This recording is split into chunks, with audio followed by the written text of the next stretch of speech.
Round baler. इस तरह की मशीनों का इस्तेमाल चारे की राउंड बेल्स बनाने के लिए किया जाता है। इस मशीन को ट्रैक्टर से अटैच करके चलाया जाता है और इस मशीन को चारे के ऊपर चलाया जाता है, जिससे ये मशीन जमीन पर पड़े चारे को अंदर खींचकर उसे इकट्ठा करते जाती है और उन्हें राउंड शेप में लपेटती जाती है और थोड़े समय बाद उनकी बेल्स बनाकर उन्हें जमीन पर छोड़ देती है। इस तरह की बेल्स बनाकर ज़्यादा से ज़्यादा चारे को कम साइज में इकट्ठा करके रखा जा सकता है। यह है टेनको 1320। यह भी एक कमाल की मशीन है जो कि चारे की बेल्स को प्लास्टिक फिल्म में रैप करने का काम करती है। ये मशीन सबसे पहले एक राउंड बेल को उठाती है और उसे गोल गोल घुमाते हुए चारों तरफ से प्लास्टिक फिल्म में रैप करते जाती है और अच्छी तरह से रैप करने के बाद इस मशीन में लगे ब्लेड से इस प्लास्टिक फिल्म को काट दिया जाता है और फिर इसे ज़मीन पर छोड़ दिया जाता है। इस तरह की प्लास्टिक फिल्म से रैप किए हुए चारे की बेल्स को लंबे समय तक स्टोर करके रखा जा सकता है और ज़रूरत पड़ने पर इन बेल्स को खोलकर पशुओं को दिया जा सकता है। यह है बेड फॉर्मिंग। इस तरह की मशीनों का इस्तेमाल खेतों में मिट्टी के बेड बनाने के लिए किया जाता है। ये मशीन ज़मीन में एक उभरी हुई सतह का निर्माण करती है। इस मशीन में पीछे की तरफ 4 रोलर लगे हैं जो कि मिट्टी को एक उभरी हुई शेप में जमाते जाते हैं।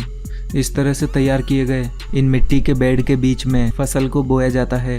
इस तरह के बेड बनाने से इनके बीच की लाइन में पानी देना आसान हो जाता है और इससे फसलों को इक्वली पानी भी मिलता है। यह है प्लास्टिक मल्चिंग। इस तरह की मशीनें भी शायद ही पहले आपने कभी देखी होगी। जब इस मशीन को मिट्टी में चलाया जाता है तो ये मशीन मिट्टी को प्लास्टिक की फिल्म में कवर करते जाती है और साथ ही ये मशीन इन प्लास्टिक फिल्म में होल करके उसमें लगातार बीज भी डालते जाती है। इस तरह से मिट्टी को प्लास्टिक फिल्म में रैप करने से मिट्टी का मॉइस्चर लंबे समय तक बरकरार रहता है, जिससे फसलों को कम पानी की ज़रूरत पड़ती है और इस प्लास्टिक फिल्म के अंदर फसलों को ग्रो होने के लिए एक अच्छा एनवायरनमेंट भी मिलता है। ये है मोबिलर गुली मिक्सचर। ये एक तरह की बड़ी मिक्सिंग क्रेन होती है जिसका इस्तेमाल बायोगैस की स्लरी बनाने में किया जाता है। बायोगैस प्लांट में गोबर और सारे ज़रूरी केमिकल्स को डालने के बाद उसे इस मशीन के जरिए मिक्स किया जाता है। इस मशीन में आगे की तरफ ग्राइंडर लगा होता है जो कि सारे इंग्रेडिएंट को मिक्स करते जाता है। इस मशीन को रिमोट के जरिए ऑपरेट किया जाता है। इस तरह से इंग्रेडिएंट को अच्छी तरह से मिक्स करने के बाद एक बायोगैस स्लरी तैयार होती है जिससे बायोगैस प्रोड्यूस की जाती है। यह है बिग बर्ड 747। यह ट्रैक्टर दुनिया का सबसे बड़ा और पावरफुल ट्रैक्टर है। इस ट्रैक्टर की पावर देखकर आप पूरी तरह से हैरान रह जाएंगे। यह अकेला ट्रैक्टर 10 नॉर्मल साइज ट्रैक्टर के बराबर है। इस ट्रैक्टर की हाइट 14 फीट है और इसमें 1100 हॉर्स पावर का पावरफुल इंजन लगा है और इसमें पीछे की तरफ 21 प्लोविंग अटैचमेंट यानी कि हल लगाए गए हैं, जिनकी मदद से यह ट्रैक्टर महज 2 मिनट में ही 1 हेक्टेयर ज़मीन को प्लोविंग कर सकता है। और इसमें ज़मीन पर हल चलाते समय इसकी ज़मीन पर मजबूत ग्रिप बनाने के लिए इसमें ट्रिपल टायर लगाए गए हैं, जिस वजह से ये ज़मीन पर आसानी से अच्छी ग्रिप बना पाता है और इतना हैवी वर्क कर पाता है। यह है डिच क्लीनर। इस तरह की मशीनों का इस्तेमाल खेतों के बीच से होकर जाने वाली पानी की नहरों को साफ करने के लिए किया जाता है। हमेशा पानी से भरे होने के कारण इन नहरों के किनारे पर काफ़ी कचरा इकट्ठा हो जाता है और कुछ अनवांटेड घास फूस भी इनमें उग जाती है। इन्हीं को क्लीन करने के लिए इस तरह के बकेट्स का इस्तेमाल किया जाता है।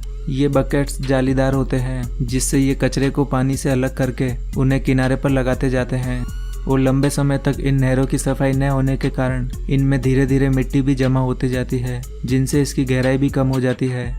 इसीलिए इस अंदर की मिट्टी को बाहर निकालने के लिए इन ड्रेजिंग पंप का इस्तेमाल किया जाता है। ये पावरफुल ड्रेजिंग पंप इसके अंदर की गीली मिट्टी को बाहर की ओर खींचकर उसे दूर पंप करते जाता है। यह है स्ट्रॉ मास्टर। यह भी एक कमाल की मशीन है।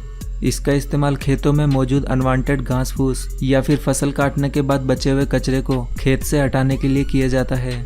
इस मशीन अटैचमेंट की चौड़ाई 42 फीट है और इसमें नीचे की तरफ 2-2 फीट लंबे लोहे के नुकीले कांटे लगाए गए हैं। ये लोहे के कांटे जमीन को खोदते हुए चलते जाते हैं, जिससे कचरा इनमें फंसकर इकट्ठे होते जाता है और अनवांटेड घास फूस भी इसमें फंस जाती है। इस तरह से ये मशीन महज कुछ ही मिनट्स में बड़े बड़े खेतों से कचरा साफ कर देती है। ये है फ्लेम वीडिंग। इस तरह की मशीनों का इस्तेमाल खेतों में नई फसल बोने के ठीक पहले किया जाता है, क्योंकि फसल काटने के बाद उनके अवशेष और कई तरह की घास फूस जमीन में रह जाती है, तो उन्हें पूरी तरह से नष्ट करने के लिए इस फ्लेम वीडिंग प्रोसेस का इस्तेमाल किया जाता है। इस फ्लेम वीडिंग प्रोसेस में मिट्टी के ऊपर फ्लेम द्वारा हीट डाली जाती है, जिससे मिट्टी में मौजूद मॉइस्चर तुरंत ही खत्म हो जाता है और सारी हरी घास इसमें डेड हो जाती है। ऐसा करने से नई फसल के साथ कोई भी अनवांटेड घास फूस नहीं उगती है, जिससे सारा न्यूट्रिशन नई फसल को मिलता है। यह है ऑक्सबो 4334। ये एक सेल्फ प्रोपेल्ड मर्जर है, जिसका इस्तेमाल बड़े बड़े घास के मैदान या फिर खेत में उगे हुए अनवांटेड घास फूस को हटाने में किया जाता है। इस मशीन में आगे की तरफ रोटेटिंग रोलिंग ब्लेड्स लगी है और इसके ब्लेड्स की चौड़ाई 40 फीट है। ब्लेड की इतनी चौड़ाई होने की वजह से ये मशीन बड़े बड़े घास के मैदानों को काफ़ी जल्दी क्लीन कर देती है।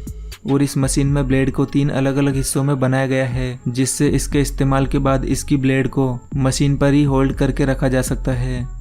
और ये मशीन घास को काटते समय एक साइड में इकट्ठा करते जाती है, जिससे इसको बाद में उठाने में काफ़ी आसानी रहती है। यह है रैप 10। ये एक प्लांट ट्रिमिंग मशीन है, जो कि प्लांट्स को एक राउंड शेप देने का काम करती है। इस मशीन को प्लांट्स के ऊपर रखकर उन्हें आसानी से राउंड शेप में ट्रिम किया जा सकता है। यह एक इलेक्ट्रिक मशीन है, जिसे ऑपरेट करना भी काफ़ी आसान है। इस मशीन की ब्लेड को एडजस्ट भी किया जा सकता है। इस मशीन का इस्तेमाल गार्डनिंग में प्लांट्स को डिज़ाइनर राउंड शेप देने के लिए किया जाता है। यह है मॉडेलो A500 LSA। ये एक बड़ा वाटर पंप है, जिसे ट्रैक्टर से अटैच करके चलाया जाता है। इस तरह के वाटर पंप का इस्तेमाल नहरों से पानी को मोड़कर खेतों में डालने के लिए किया जाता है। इस पंप के पाइप का डायमीटर 1 फीट है, जिस वजह से ये कुछ ही समय में काफ़ी सारा पानी खेतों में पंप कर सकता है। यह है रॉक किंग 9600। ये भी एक कमाल की मशीन है, जिसका इस्तेमाल मिट्टी में पड़े बड़े बड़े पत्थरों को उठाने के लिए किया जाता है। इसमें आगे की तरफ 3 रोटेटिंग बकेट लगे हैं, जो कि लगातार घूमते हुए इसके पीछे लगे कंटेनर में पत्थरों को इकट्ठा करते जाते हैं। ये मशीन पत्थरों को काफ़ी सफाई से ज़मीन से हटाती जाती है, और जब पत्थरों से इसका कंटेनर फुल हो जाता है तो इसमें लगी हाइड्रोलिक लिफ्ट की मदद से इस कंटेनर को खाली कर लिया जाता है। ये है आयरिश 2500। ये एक स्टोन बैरियर मशीन है, जो कि छोटे छोटे पत्थरों को ज़मीन में छुपा देती है, या फिर कहे तो ये मशीन ज़मीन को रिवर्स करने का काम करती है। यानी कि ये मशीन ऊपर की मिट्टी को नीचे और नीचे की मिट्टी को ऊपर करने का काम करती है। इस तरह की मशीन को किसी भी तरह की पथरीली या ख़राब सतह पर चलाकर उसे एक क्लीन सरफेस में बदला जा सकता है, और इस मशीन की मदद से घास फूस को भी रिवर्स करके उसे डिस्ट्रॉय किया जा सकता है। ये मशीन किसी भी तरह की सतह को रिवर्स कर देती है, जिससे उस सतह की खूबसूरती को बढ़ाया जा सकता है और उसे इस्तेमाल के लायक बनाया जा सकता है। यह है टीगल टाइटन।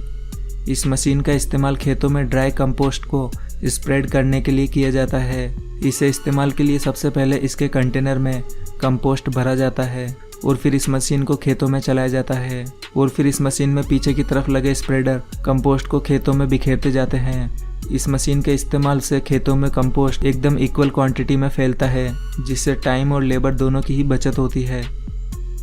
यह है इंटर ड्रेन वी प्लो। यह मशीन वाटर पाइपलाइन को अंडरग्राउंड करने का काम करती है, वो भी ज़मीन को बिना खोदे हुए। इस मशीन में आगे की तरफ वी शेप ब्लेड लगाई गई है, जो कि ज़मीन को काटने का काम करती है।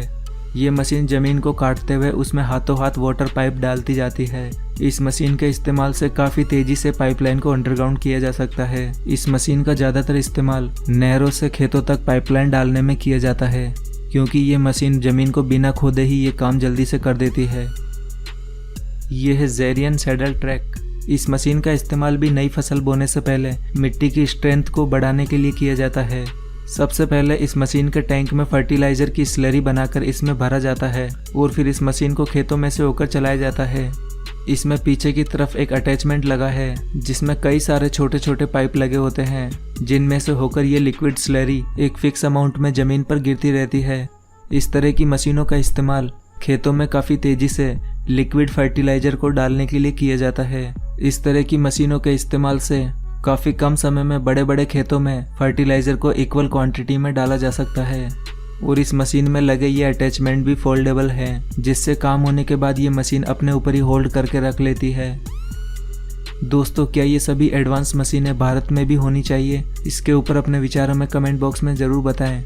और अगर आपको ये वीडियो पसंद आया है तो प्लीज़ इसे लाइक और शेयर करना न भूलें, और ऐसे ही इंटरेस्टिंग और नॉलेज से भरे और वीडियोज़ के लिए हमारे चैनल को भी सब्सक्राइब करना